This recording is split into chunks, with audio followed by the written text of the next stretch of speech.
Breaking news mga kabayan, Amerika at Israel ipinaramdam na sa Iran na bukas na ang nakatakdang deadline na ipinataw ni President Trump. Ngayong araw pa lang, umulan na ng Tomahawk missile sa Iran. Winasak din ng Israel airstrike ang malaking petrochemical sa Iran. Binomba din ng magkaalyado ang nakatagong mga ammunition depot ng Iran Aerospace Force. Israel ayaw din magpaawat, itinumba ang itinuturing na top 3 leader ng Iran military. Si Major General Majid Kademi, ang utak o pinuno ng Iran Revolutionary Guard Intelligence Organization, ay nasuwi sa inilunsad na Israel airstrike. Mga pinagtataguan ng Iran Revolutionary Guard at Iran Proxy, isa-isang winasak ng Israel Air Force. Amerika nag-deploy ng 150 eroplano, 4 na B-1 bomber, 100 special forces. Inihulog ang 100 2,000 pounds bomb sa Iran upang sagipin ang isang crew ng F-15E. No man left behind. Yan ang mahalaga sa sundalong Amerikano. Isinawalat din ni President Trump at US Secretary of War at ng direktor ng CIA ang ginawa nilang panlilinlang sa Iran military upang iligaw sila sa totoong lokasyon ng nawawalang F-15E weapon system officer. Iran military muling nanlumo matapos masawi si Major General Majid Kademi, ang utak o pinuno ng Iran Revolutionary Guard Intelligence Organization. Ito ang ipinahayag ng Israel at kinumpirma naman ng IRGC mismo at ng Iran State Media. Nasawi si Major General Majid Kademi sa inilunsad na airstrike ng Israel Air Force sa Tehran. Itinuturing siyang top 3 na may pinakamataas na posisyon sa Iran military. Ang pagkasawi ng mga matataas na opisyal ng IRGC ay isang pahiwatig lamang na wala silang kawala sa lakas ng Israel Defense Force. Iran, hanggang bukas na lang ang palugit na ibinigay ni President Trump. Pero bago pa sumapit ang itinakdang oras ng Pangulo ng Amerika, US at Israel nagsimula ng iparamdam sa Iran na patapos na ang deadline na ipinataw sa kanila. BGM-109 Tomahawk cruise missile na inilunsad ng US Navy Arleigh Burke-class destroyer na nakaposisyon sa North Arabian Sea, nagliparan sa sentrong syudad ng Iran.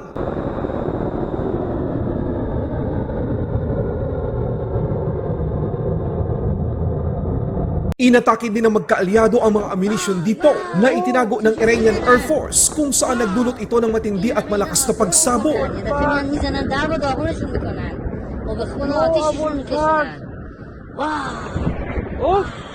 حرف پیروزیشون مفته زورشون هم فقط به ضعیفا میرسه حیفه این همه پول که به جایی که صرف رفاه مردم بکنن اینجوری برباد دادن خدا لعنتشون بکنه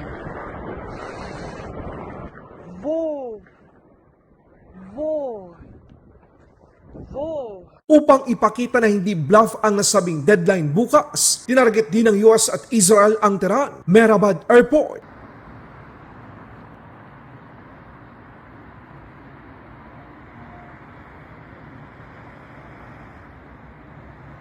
Maging ang South Pars Petrochemical Complex sa Bushehr Province sa Iran ay hindi nakaligtas sa US-Israel airstrike. Tinarget ng mga fighter jets ang pinakamalaking petrochemical facility ng Iran na konektado sa South Pars gas field. Inilarawan ni Israel Defense Minister Israel Katz bilang the largest petrochemical facility na responsable sa humigit kumulang 50% ng petrochemical production ng Iran.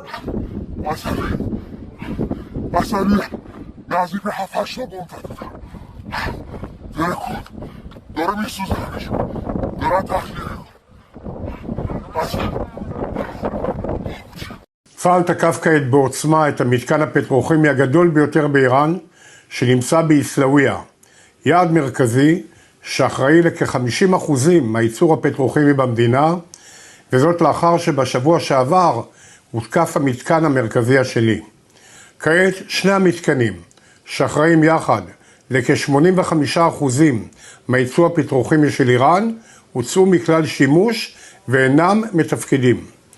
מדובר במכה כלכלית קשה בהיקף של עשרות מיליארדי דולרים למשטר האיראני. התעשייה הפטרוכימית היא מנוע מרכזי במימון פעילות משמרות המהפכה ובבניין הכוח הצבאי של איראן. ראש הממשלה בנימין נתניהו ואני הנחינו את צה"ל להמשיך ולתקוף בכל העוצמה את התשתיות הלאומיות של משטר הטרור האיראני.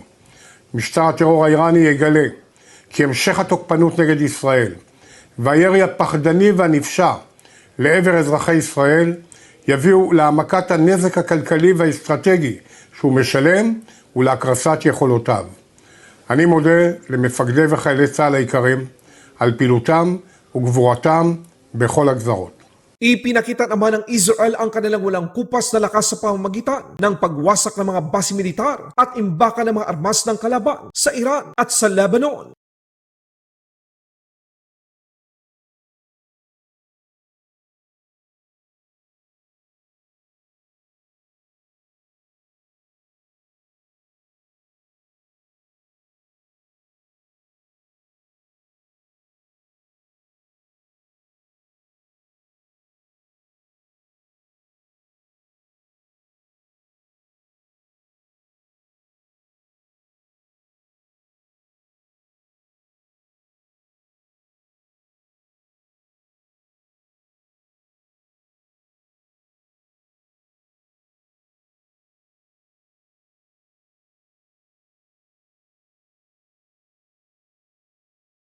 Amerika isiniwala kung paano nila naisahan ang militar ng Iran upang masagip ang weapon system officer na nawawala. Dagdag pa dito, upang lituhin ang IRGC, nag-deploy sila ng 150 mga eroplano, 4 na B-1B bomber upang bombahin ang IRGC headquarters. 100 mga special forces, inihulog ang nasa 2,000-pound bomb sa kalupaan ng Iran. Ganyan kahalaga ang sundalo ng Amerika. No one left behind. President Trump at mga sekretary nito sa depensa, inilahad ang naging matagumpay na rescue operation sa Iran. And to our adversaries watching from Tehran, let this be a clear message.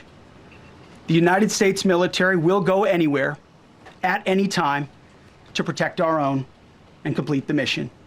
We execute with precision. We control the skies. You see, we flew for 7 hours in daylight over Iran to get the first pilot. And we flew 7 hours in the middle of the night to get the second. And Iran did nothing about it. We fight with honor, and under President Trump's leadership, we win. So God bless our troops, God bless President Trump, and God bless the United States of America. Thank you.